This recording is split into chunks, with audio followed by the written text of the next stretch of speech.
வணக்கம். மதியம் 2 மணி கள நிலவரம். திராவிட முன்னேற்றக் கழகம் படுதோல்வியை சந்திக்கும் தமிழக வெற்றிக் கழகம் முன்னிலையில் இருக்கிறது. குறிப்பாக தமிழக வெற்றிக் கழகம் 109 இடங்களில் முன்னிலையில் தற்பொழுது இருக்கிறது. அதிமுக 57 தொகுதிகளில் முன்னிலையில் இருக்கிறது. திராவிட முன்னேற்றக் கழகம் வெறும் 49 தொகுதிகளில் முன்னிலையில் இருக்கிறது. பாமக 5 தொகுதிகளில் முன்னிலையில் இருக்கிறது. குறிப்பாக காங்கிரஸ் 4 தொகுதிகளில் மட்டும்தான் முன்னிலையில் உள்ளது.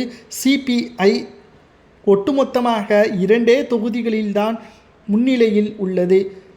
விசிக 2 தொகுதிகளிலும், சிபிஐ 2 தொகுதிகளிலும், முஸ்லிம் லீக் 1 தொகுதிகளிலும், பிஜேபி 1 தொகுதிகளிலும், டிஎம்டிகே அதாவது தேமுதிக 1 தொகுதிகளிலும், அம்மா மக்கள் முன்னேற்றக் கழகம் 1 தொகுதிகளிலும் முன்னேற்றம் அடைந்துள்ளது. மேலும் தமிழ்நாட்டில் மதியம் 2 மணி நிலவரப்படி விஜய் அவர்கள் 109 தொகுதிகளில் முன்னிலையில் இருக்கிறார்.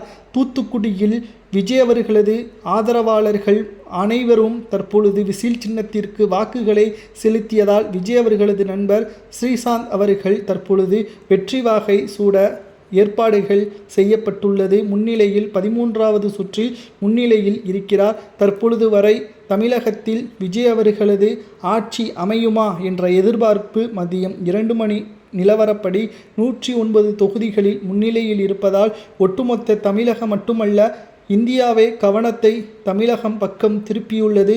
முதல் தேர்தல் சந்திப்பிலேயே ஒட்டுமொத்த மக்களையும் தன் வசப்படுத்தியுள்ளார் விஜய் அவர்கள் என்ற தகவலும், அதிமுகவில் எடப்பாடி செய்த தவறின் காரணமாகவே ஓட்டுக்கள் பிரிந்துள்ளது. இல்லை என்றால் முதலிடத்தில் அதிமுக தான் வந்துள்ளோ என்ற தகவலும் கிடைக்கப்பெற்றுள்ளது.